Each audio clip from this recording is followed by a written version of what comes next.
नमस्कार, मैं हूं दीपक और आप देख रहे हैं डीएसके टॉक्स। आप लोगों ने एक बात तो अक्सर सुनी होगी मित्रों की, चोर चोरी से जाए लेकिन हेरा फेरी से ना जाए। यही वाली जो बात है वो सीएसके और आरआर इन दोनों ही टीमों के ऊपर जबरदस्त तरीके से अप्लाई हो रही है, इस सीजन में भी और पिछले सीजन में भी।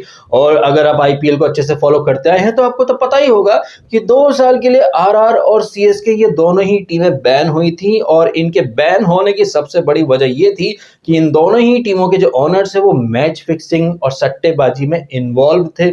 आज टॉस कौन जीतेगा, कौन सा खिलाड़ी रन बनाएगा नहीं बनाएगा, ये सारी चीजें बुकीज को यानी कि सट्टेबाजों को टीम के ओनर्स ही प्रोवाइड करते थे, जिस वजह से ये दोनों ही टीमें बैन हुई थी। लेकिन मेरे साथ साथ आप लोग भी देख रहे हैं कैसे सीएसके और आरआर की टीमें जो कि ऑलरेडी बैन हो चुकी हैं, सजा काट चुकी है, इसके बावजूद इन टीमों के अंदर वो सट्टेबाजी या फिर मैच फिक्सिंग के जो कीड़े हैं वो अब भी बरकरार हैं। और इसका आपने एक और एग्जांपल देख लिया कल रात सीएसके वर्सेस आरसीबी के मैच में, और ऐसे ही कीड़े अपने आरआर के मैच में भी देखे। पिछले साल आरआर और जीटी का मैच था जिसमें ट्रेंट बोल्ट के 1-2 ओवर बाकी थे, लेकिन संजू सैमसन जो है वो आवेश खान के पास जाता है बॉलिंग कराने, और वो आवेश खान रन डिफेंड नहीं कर पाता है। और उस मैच का जब मैंने रिव्यू करा था तब मैंने डंके की चोट पर कहा था कि भाई यहाँ मैच फिक्सिंग के एलिमेंट दिख रहे हैं, कुछ नहीं बहुत सारी गड़बड़ थी। वैसे ही आपने गड़बड़ कल रात के मैच में देखी, जहां पर सीएसके जिसे कि 190 का टारगेट चेस करना था, 196 एक्चुअली में 196 का टारगेट चेस करना है, लेकिन जिस तरह से सीएसके की टीम ने चेसिंग की शुरुआत करी, क्या आपको देख करके लगा कि ये टीम जो है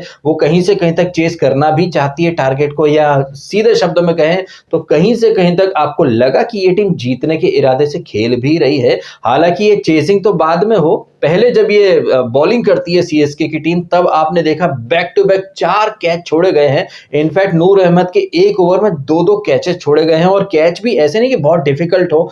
ये जो दीपक हुड्डा ने जो कैच छोड़ा भाई साहब, रजत पाटीदार, जिसका कि बहुत ही पैथेटिक और पुअर रिकॉर्ड है इस ग्राउंड के ऊपर। कल के मैच के पहले रजत पाटीदार ने इस चेन्नई के ग्राउंड में 3 मैचों में सिर्फ 9 रन बनाए थे, और कल भी ऐसा लगा था कि वो आते से ही आउट हो जाएगा। जिस तरह से वो सिर्फ 16 रन पर था और रविंद्र जडेजा की बॉल पर आराम से जो कैच किया जा सकता था, लड्डू जैसा जो कैच था, वो दीपक हुड्डा टपका देता है।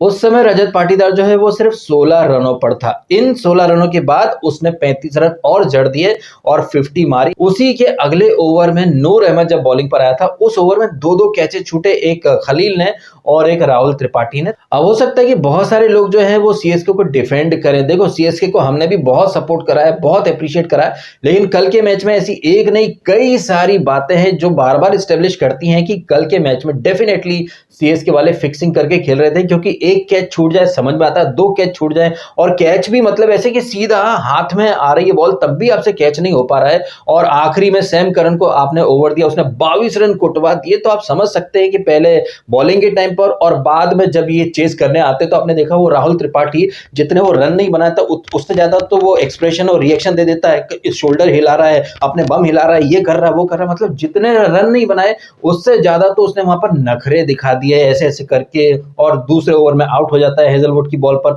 और ये जो राहुल त्रिपाठी है, अगर आपको याद हो तो ये पिछले मैच में भी फ्लॉप हुआ था। भूमि पूजन की शुरुआत करने आता है ये राहुल त्रिपाठी, उसके बाद टीम के कैप्टन ऋतुराज गायकवाड़ जो कि पोस्ट मैच प्रेजेंटेशन में बड़ी बड़ी बातें कर रहे थे कि देखो ऐसा है कि हमें लगा था 170 का टारगेट होगा, 170 का टारगेट होता तो आप बैटिंग थोड़े अलग अंदाज में करते हो, लेकिन जब 20-25 रन ज्यादा होते हैं तो आप ट्राई करते हो कि पावर प्ले को अच्छे से इस्तेमाल करें। लेकिन जिस तरह से या जिस इंटेंट के साथ सीएसके खेल रही थी, क्या आपको लग भी रहा था कि ये पावर प्ले को अच्छे से यूज करना चाहते हैं? रचिन रविंद्रा टुक टुक कर रहा था, ये त्रिपाठी कुछ नहीं कर पाया, ऋतुराज गायकवाड़ पिछले मैच में 50 है, लेकिन कल तो भाई आते से ही वो भी पवेलियन के रास्ता पकड़ लेता है। दीपक हुड्डा पहले फील्डिंग में ब्लंडर करे, बाद में बैटिंग में ब्लंडर करे, उसके बाद आप भेज देते हो सैम करन को जो कि पिछले मैच में भी फ्लॉप था, कल भी फ्लॉप था। तो कहने का मतलब है कि एक तरफ ऋतुराज गायकवाड़ बड़ी बड़ी बातें करता है कि हमें 190 चेस करना था, तो हमें पावर प्ले को अच्छे से इनकैश करना था। अगर आपको पावर प्ले अच्छे से इनकैश करना था तो क्या आपको लग नहीं रहा कि जैसे एलएसजी वाले निकोलस पूरन को ऊपर भेजते हैं, उसी तरह आप भी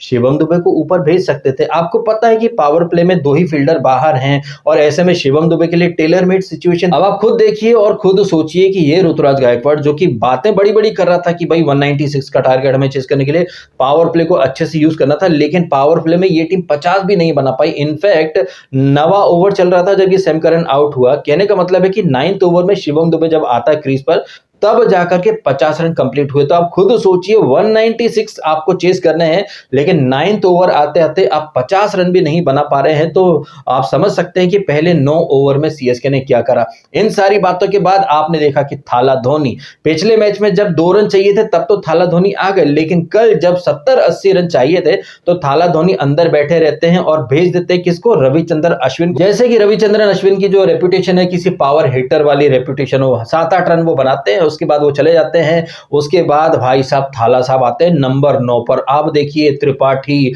गायकवाड़, हुड्डा, ये रचिन रविंद्रा, सैम करन, शिवम दुबे, ये जड्डू, अश्विन, इनके बाद आते हैं थाला। मेरा तो ये मानना है कि थाला को 9 नंबर पर भी नहीं आना था। थाला को नूर अहमद को, खलील को, पतिराना, इन सबको भेजने के बाद आखिरी में खुद आना चाहिए था, बिकॉज थाला तो थाला है ना, थाला फॉर अ रीजन। नंबर 7 की जर्सी पहन करके हर कोई थाला फॉर अ रीजन करता रहता है। अब आप देखिए कुदरत का करिश्मा की सीएसके नंबर 7 पर बैठी है पॉइंट्स टेबल में। थाला फॉर अ रीजन, अब बोला जाएगा क्या? और जिस तरह से भले ही सीएसके की टीम हार जाए, लेकिन सीएसके के फैंस थाला थाला करते रहते हैं। ये थाला जो कि आते से ही जग्गू दादा का झाड़ लगाओ वाले अंदाज में डॉट पर डॉट खेले जा रहे थे। इनफैक्ट थाला का ये जो डॉट खेलने का अंदाज था, इसे तो आरसीबी वाले भी जबरदस्त तरीके से ट्रोल करते हैं। वो फॉरवर्ड शॉर्ट लेग लगा दिया, कृणाल पांड्या को खड़ा कर दिया, स्लिप लगा दी लिविंगस्टोन की बॉल पर। तो आप समझ सकते हैं कि आरसीबी वाले कैसे जबरदस्त तरीके से मतलब ह्यूमिलिएट भी कर रहे थे, ट्रोल भी कर रहे थे सो कॉल्ड थाला को। और थाला ने आखिरी में कृणाल पांड्या की कुछ नोबड़ी गेंदों पर 2-3 छक्के मार के मतलब अपने फैंस को खुश कर दिया। तो ये जो कुछ भी हुआ कल रात के मैच में आपने सबने देखा। ये देख करके ये समझना कोई रॉकेट साइंस तो है नहीं कि सीएसके का थिंक टैंक मैनेजमेंट, उनकी थॉट प्रोसेस क्या है। उन्हें जीत और हार से कोई मतलब नहीं है, वो सिर्फ थाला थाला करवाना चाहते हैं। और सीएसके जो कि ऑलरेडी 2 साल के लिए बैन हो चुकी है फिक्सिंग के चक्कर में, ये सीएसके वापस से फिक्सिंग ही कर रही है। और ये क्यों हो रहा है ये समझना भी कोई रॉकेट साइंस है नहीं। एक दिन पहले आपने देखा था एसआरएच और एलएसजी का मैच। सट्टा बाजार में हर कोई एसआरएच पर ही दाव लगा रहा होगा, बिकॉज एसआरएच एक तगड़ी टीम है। तो तगड़ी टीम के ऊपर बहुत सारे लोगों ने दाव लगाए होंगे, वहीं एलएसजी के ऊपर बहुत कम लोगों ने दाव लगाया होगा। अब चूंकि मेरे को पूरी तरह से तो नॉलेज है नहीं कि सट्टा बाजार और ये बुकी वगैरह कैसे काम करते हैं, बट थोड़ा बहुत जो मैंने पढ़ा या देखा उसके आधार पर एक बात कर रहा हूँ कि हो सकता है कि एसआरएच का जो रेट रहा हो, 100 रुपए लगाओ तो वहां 500 मिलने की गारंटी हो। वहीं एलएसजी पर अगर आपने 100 रुपए लगाए होंगे तो शायद आपको 1000-1500 मिल रहे हो।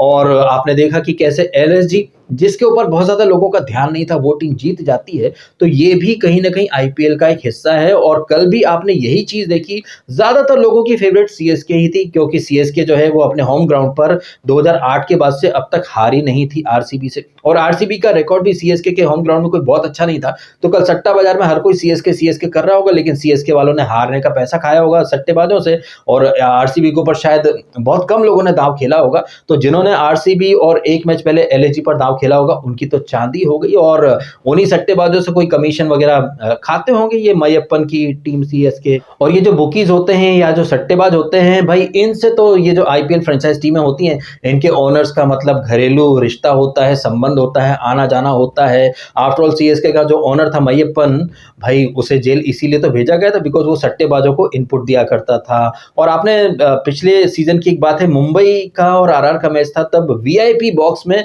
कुछ बुकीज पाए गए थे। तो ये जो बुकीज होते हैं ये टीम ओनर से जुड़े रहते हैं, कनेक्शन इनका रहता है। वो बताते हैं कि आज मार्केट में ये हो सकता है, वो हो सकता है, आपकी टीम को बोल दो हार जाए। तभी तो ये कैचेस वगैरह छोड़े गए हैं और चेजिंग में कोई इंटेंट नहीं दिखाया गया है। ये सारी चीजें देखकर भी अगर आपको लग रहा है कि आईपीएल में कुछ भी फिक्सिंग नहीं होती, तो इट्स बेटर कि आप पोगो देखिए, क्योंकि वो खिलाड़ी जो खुद को प्रोफेशनल बोलते हैं, वो खिलाड़ी जो पीपीटी बजाते हैं मसल मेमोरी की, वो खिलाड़ी जो नींद में भी कैच पकड़ सकते हैं, लेकिन कितने आसान से कैचेस छोड़ दिए। 190 का टारगेट आपको चेज करना है, लेकिन आप ऐसे खेल रहे हो कि भाई जैसे कि टेस्ट मैच चल रहा हो, पावर प्ले में आप सिर्फ 30-35 रन बना पाते हो, जबकि टारगेट है भाई साहब 190 का। और वर्ल्ड का सबसे बेस्ट फिनिशर वो तब आता है जब चिड़िया चुग गई खेत। ये थाला धोनी जो कि मुंबई के सामने आ जाते हैं बैटिंग करने, क्योंकि सिर्फ 2 रन चाहिए रहते, लेकिन यहां जबकि थाला के लिए टेलर मेड सिचुएशन थी, आते से हिटिंग करनी थी, तो थाला वहां पर अश्विन को भेज देते हैं। ये सारी चीजें जो है वो चीख चीख करके इशारा कर रही हैं कि सीएसके की जो टीम है वो जीत के लिए खेल ही नहीं रही थी, सीएसके जो है वो हारने के लिए खेल रही थी। और एंड में सीएसके के फैंस जो है वो थाला को देख करके खुश हो गए। और ये जो मेंटेलिटी है ना, इसकी शुरुआत तो थाला के घर से ही हुई है। मुझे अच्छे से याद है कि लास्ट ईयर जब विशाखापट्टनम के मैदान में डीसी ने सीएसके को हराया था, तब सीएसके हार गई थी, बट एंड में थाला ने आकर के 2-4 छक्के मार दिए थे। तो थाला की धर्मपत्नी उर्फ मिसेस थाला यानी कि साक्षी धोनी वो इंस्टाग्राम पर स्टोरी डालती हैं, ओह माय गॉड हमारी टीम हार गई, हमें तो पता ही नहीं चला, हम तो थाला को देखने में इतने बिजी थे। मतलब थाला रन बना दें, वो उसी में सब खुश हो जाते हैं, टीम हारे जीते किसी को फर्क नहीं पड़ता। अब चूंकि थाला के घर से ही ये परंपरा शुरू हो चुकी है कि टीम जाए खड्डे में, हमें तो थाला की बैटिंग देखने में आनंद आता है। तो जो परंपरा, प्रतिष्ठा, अनुशासन थाला के घर से शुरू हुआ है, वही चीज उनके जो ब्लाइंड फैंस है वो भी फॉलो करें, ये होना तो लाजमी है। ठीक वैसे ही जैसे फुद्दू फरहान की अम्मी का नाम शब्बो आजमी है। आप बताइएगा कमेंट करके, जिस तरह से सीएसके के फील्डर्स ने पहले कैच पर कैच छोड़े, फिर बाद में 190 का जो टारगेट था वो चेस करने के लिए कोई इंटेंट ही नहीं था।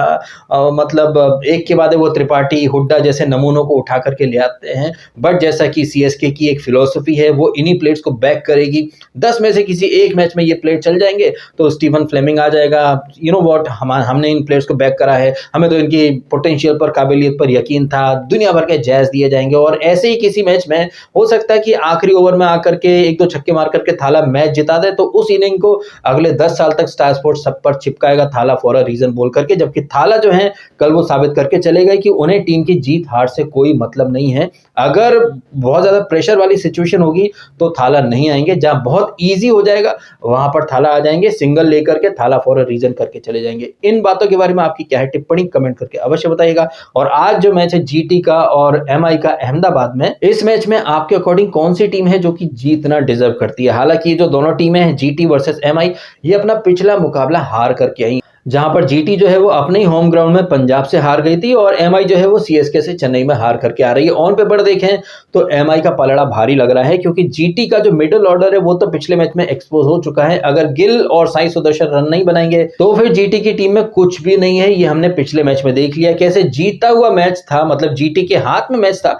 लेकिन रदरफोर्ड का ब्रेन फेड होता है और वो कैसे मतलब गुड़ गोबर कर देता सारी चीजें, ये तो आपने देखी है। वही मुंबई में बात करें तो हार्दिक पांड्या का कमबैक हो रहा है एज अ कैप्टन, और उसी ग्राउंड पर वो आ रहा है जिस ग्राउंड से पिछले साल उसको कहीं ना कहीं ट्रोलिंग और इन सारी चीजों की शुरुआत हुई थी पंड्या के अगेंस्ट। पंड्या को भर भर के छपरी वगैरह सब इसी ग्राउंड से बोलना शुरू करा, लेकिन वही पंड्या जो है वो वर्ल्ड कप में जीत का हीरो बनता है। फिर अपने चैंपियंस ट्रॉफी में भी देखा पंड्या का अच्छा खासा कंट्रीब्यूशन। अब देखते हैं कि इसी ग्राउंड में जो पब्लिक आएगी वो पंड्या को वापस से मतलब ट्रोल करती है, चिढ़ाती है या फिर अप्रिशिएट करती है। और पंड्या आ चुका है तो एमआई की टीम ऑलरेडी काफी स्ट्रांग हो चुकी है। तो मेरा तो यही मानना है कि आज मुंबई के जीतने के चांसेस ज्यादा लग रहे हैं मुझे, कंपेयर टू जीटी। ये मेरा मानना है। बाकी आपका क्या मानना है इन सारी बातों के बारे में, कमेंट करके अवश्य बताइएगा। फिलहाल आपने समय निकाला, वीडियो देखा, आपका बहुत बहुत धन्यवाद। Thank you so much.